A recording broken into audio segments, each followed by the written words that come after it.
नमस्कार दोस्तों, स्वागत है आपका हमारे YouTube चैनल जरधारी क्लासेस में।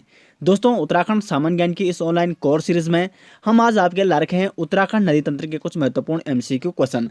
दोस्तों, जैसे कि आपको पता है कि हम यहाँ पे जो भी इस ऑनलाइन सीरीज में जो भी टॉपिक यहाँ पे कंप्लीट करते हैं उसके MCQ प्रैक्टिस सेट यहाँ पे लेके आते हैं, ताकि आपका उस टॉपिक से संबंधित आपका रिविजन भी हो सके और आपको आपकी प्रैक्टिस भी बने रहे। अगर आप एग्ज़ाम देने जाओगे, किसी भी एग्ज़ाम देने, तो आपका वहाँ पे क्या होगा, आपको कोई दिक्कत नहीं होगी, वहाँ पे कोई कन्फ्यूज़न नहीं होगा। तो इसी चीज़ को ध्यान में रखते हुए हम यहाँ पे प्रत्येक टॉपिक के यहाँ पे MCQ प्रैक्टिस सेट भी लेके आते हैं। तो इसी क्रम में हम आज आपके ला रखे हैं उत्तराखंड नदी तंत्र महत्वपूर्ण MCQ, क्योंकि यहाँ पे क्या है, नदी सिस्टम यहाँ पे कंप्लीट हो चुका है हमारा।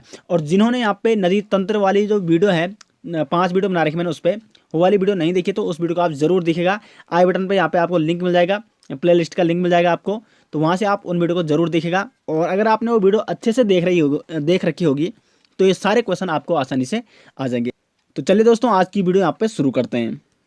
दोस्तों, हम आपके ला रखे हैं उत्तराखंड जीके ऐप, जिसमें आपको उत्तराखंड सामान्य ज्ञान detail notes, Uttarakhand GK MCQ practice set और Uttarakhand competitive exam previous year paper आपको प्रोवाइड किए जाएंगे।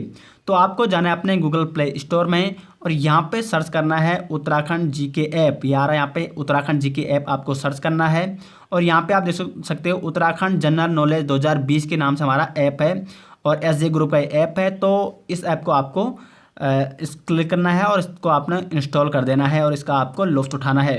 और अगर आपको ये ऐप अच्छा लगता है तो इसको आपको 5 रेटिंग देनी है और साथ ही साथ इसके बारे में कमेंट बॉक्स में अपनी राय ज़रूर दें। दोस्तों, शुरू करते हैं आज की वीडियो। लेकिन एक महत्वपूर्ण बात बता दूं आपको कि इस वीडियो के लास्ट में आपको एक क्वेश्चन पूछा जाएगा, जिसका जवाब आपको कमेंट बॉक्स में देना है।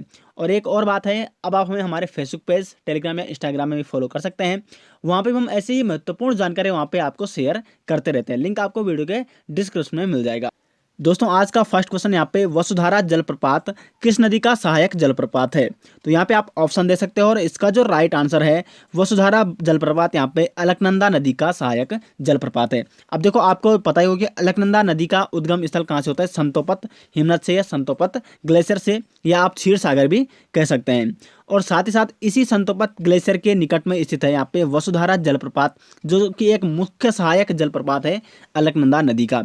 वसुधारा जलप्रपात का जो जल है वो किस में आता है, अलकनंदा नदी में आता है। क्वेश्चन नंबर 2 है दोस्तों, मंदाकिनी नदी का उद्गम कहाँ से होता है?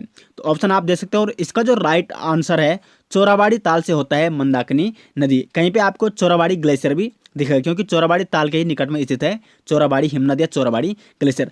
अब देखो, इस चोराबाड़ी ताल को क्या है, गांधी सरोवर के नाम से भी जाना जाता है, क्योंकि गांधी जी की जब मृत्यु हुई थी तो उनकी जो अस्थियां थी उनको यहीं उत्तराखंड में चोराबाड़ी ताल में विसर्जित किया गया था। और ये चोराबाड़ी ताल किस जिले में है, तो ये यहाँ पे रुद्रप्रयाग जिले में। तो मंदाकिनी नदी का उद्गम स्थल कहाँ से होता है, वो होता है चोराबाड़ी ताल से। बढ़ते हैं दोस्तों क्वेश्चन नंबर 3 पे। क्वेश्चन नंबर 3 है यहाँ पे, अलकनंदा नदी की एकमात्र सहायक नदी जो दाईं ओर से अलकनंदा नदी में मिलती है। अब देखो, अलकनंदा का उद्गम होता है चमोली से, होता है रुद्रप्रयाग से होकर वो कहाँ जाती है, देवप्रयाग में जाती है।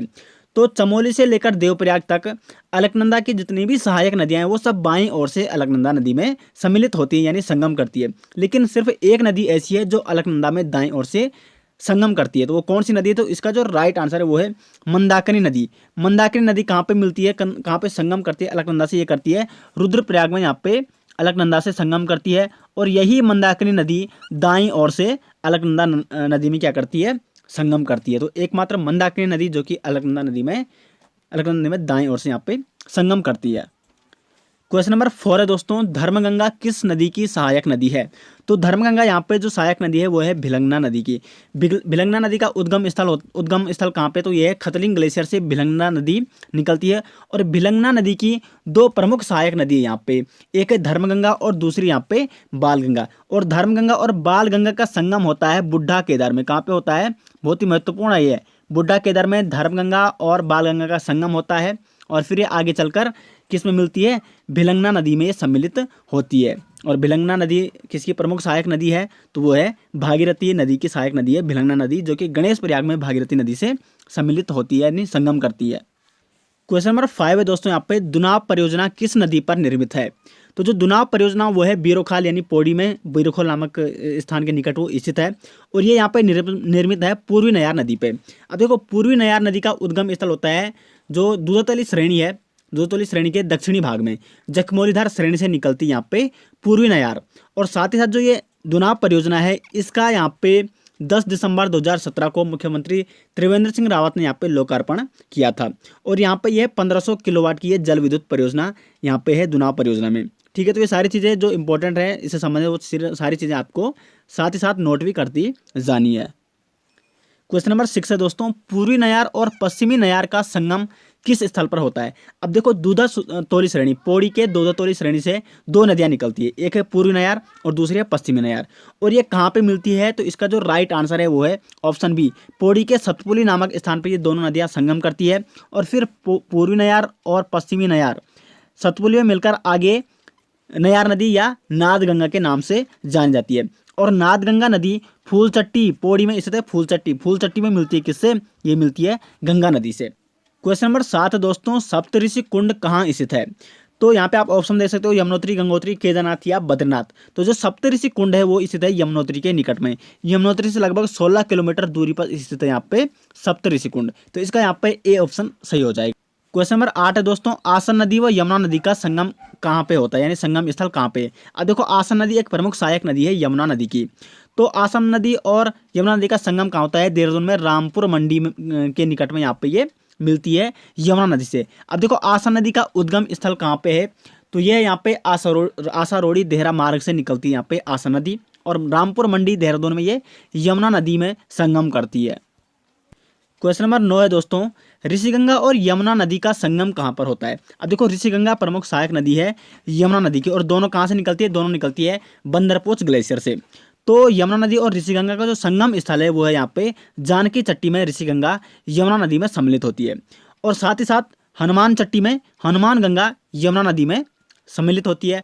क्वेश्चन नंबर 10 है दोस्तों, यहाँ पे विष्णु गंगा किस नदी को कहा जाता है?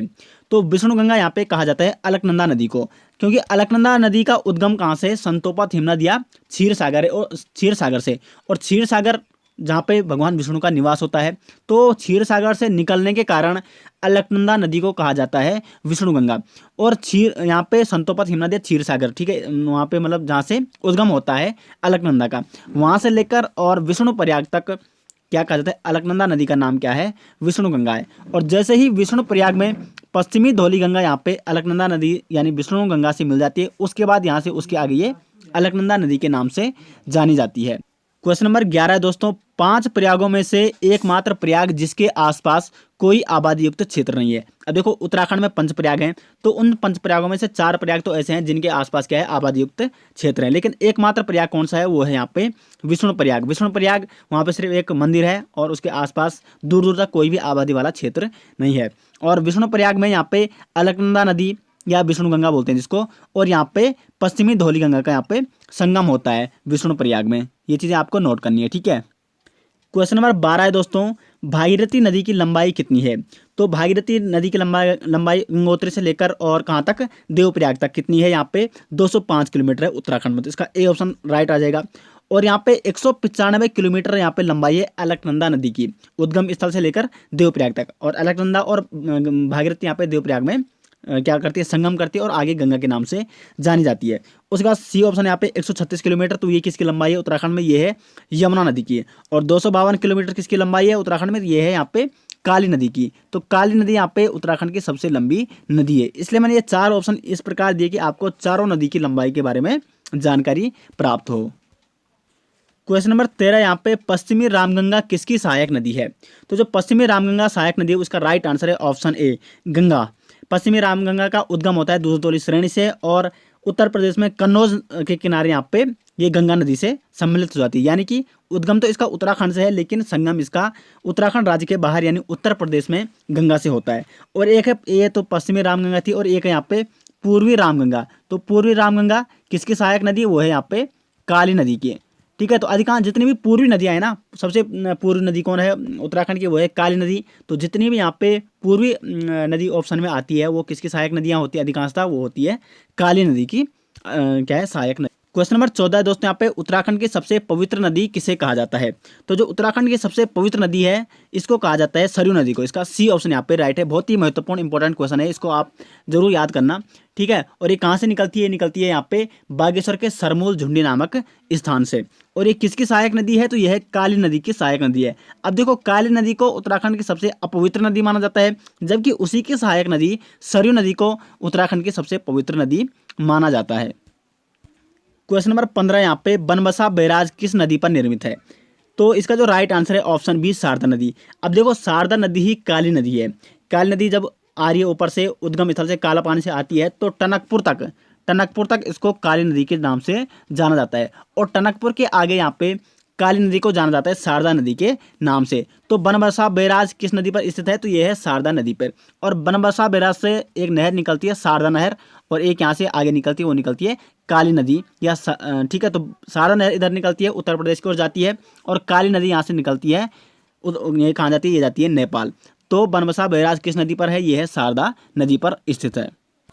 क्वेश्चन नंबर 16 यहाँ पे उत्तराखंड की सबसे लंबी नदी कौन सी है? तो अभी मैंने आपको ऊपर बताया था। तो इसका जो राइट आंसर है ऑप्शन सी काली नदी उत्तराखंड की सबसे लंबी नदी है, जिसकी लंबाई 252 किलोमीटर है। साथ साथ ये भी आपको नोट करना है कि काली नदी उत्तराखंड की सबसे पूर्वी नदी है, और काली नदी ही उत्तराखंड की सबसे अपवित्र नदी भी है। तो ये तीनों फैक्ट आपको काली नदी के बारे में नोट करने हैं। और काली नदी का उद्गम कहाँ से होता है? काला पानी से होता है।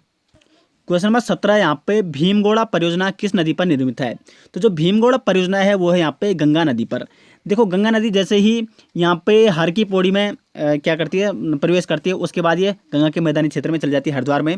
और हर की पौड़ी के निकट में ही स्थित है भीमगोड़ा परियोजना। और भीमगोड़ा परियोजना से गंगा नदी की से एक नहर निकलती है, जिसको कहते हैं ऊपरी नहर, और ये रुड़की से होकर कहाँ पहुँच जाती है? उत्तर प्रदेश। जबकि भीमगोड़ा परियोजना एक तो निकल गई ऊपरी गंगा नहर, और एक निकल गई मुख्य गंगा नहर, जो कहाँ पहुँच जाती है? उत्तर प्रदेश में पहुँच जाती है। तो भीमगोड़ा परियोजना किस नदी पर निर्मित है? तो यह है गंगा नदी पर। और यहाँ से क्या निकलती है? यहाँ से निकलती है ऊपरी गंगा नहर। क्वेश्चन नंबर 18 यहाँ पे सुपिन व रूपिन नदी किसकी सहायक नदियाँ हैं? तो जो सुपिन और रूपिन नदियाँ हैं, ये यहाँ पे सहायक नदी है टोंस नदी की। इसका ए ऑप्शन यहाँ पे राइट है। अब देखो, सुपिन नदी आती है उत्तरकाशी से, रूपी नदी आती है हिमाचल प्रदेश से। और यहाँ पे उत्तरकाशी के नेटवाणा नामक स्थान पर ये संगम करती है, और यहाँ से आ गई है यहाँ पे टोंस नदी के नाम से जानी जाती है। तो किसकी सहायक नदियाँ हो गई? ये हो गई टोंस नदी की सहायक नदी। क्वेश्चन नंबर 19 यहाँ पे जाह्नवी नदी भागीरथी में किस स्थान पर मिलती है? तो जाह्नवी नदी भागीरथी एक प्रमुख सहायक नदी है, और यहाँ पे भैरव घाटी नामक स्थान पर ये भागीरथी में संगम करती है। और जाह्नवी नदी का उद्गम कहाँ से है? तो यह है थांगला दर्रा से निकलती है जाह्नवी नदी। क्वेश्चन नंबर 20 है यहाँ पे पूर्वी धौलीगंगा किसकी सहायक नदी है? तो जो पूर्वी धौलीगंगा सहायक नदी वो है काली नदी की सहायक नदी है। मैंने कहा था कि सबसे पूर्वी नदी कौन सी है? काली नदी है। तो जितने भी पूर्वी सहायक नदियाँ हैं वो अधिकांशतः किसकी सहायक नदी है? वो है यहाँ पे काली नदी की सहायक नदियाँ हैं, ठीक है। तो पूर्वी धौलीगंगा और काली नदी का जो संगम स्थल है वो है यहाँ पे तवाघाट, खेला तवाघाट नामक स्थान पर ये संगम करती है। तो ये तो हो गया यहाँ पे 20 क्वेश्चन। और अब बढ़ते हैं जो लास्ट क्वेश्चन, जिसका जवाब आपको कमेंट बॉक्स में देना है। लेकिन उससे पहले बता दूं आपको कि इसका पीडीएफ आपको हमारे टेलीग्राम चैनल में हम आपको प्रोवाइड करा देंगे। साथ साथ ये आपको हमारे उत्तराखंड जनरल नॉलेज 2020 ऐप में भी आपको ये MCQ प्रैक्टिस सेट प्रोवाइड करा दिया जाएगा, ठीक है। तो वहाँ से आप इसकी प्रैक्टिस कर सकते हैं। और जितने भी हम यहाँ पे टॉपिक यहाँ पे लेके आते हैं और उनसे संबंधित MCQ क्वेश्चन आपको हमारे उत्तराखंड जी के ऐप में प्रोवाइड किए जाते हैं। तो यहाँ पे जो क्वेश्चन है इसका जवाब आपको कमेंट बॉक्स में देना है। तो क्वेश्चन है यहाँ पे उत्तराखंड की सबसे पश्चिमी नदी निम्न में से कौन सी है? पूर्वी नदी के बारे में मैंने आपको बता दिया काली नदी है। तो पश्चिमी नदी कौन सी है? भागीरथी है, नयार नदी है, यमुना नदी है, या सोंग नदी है?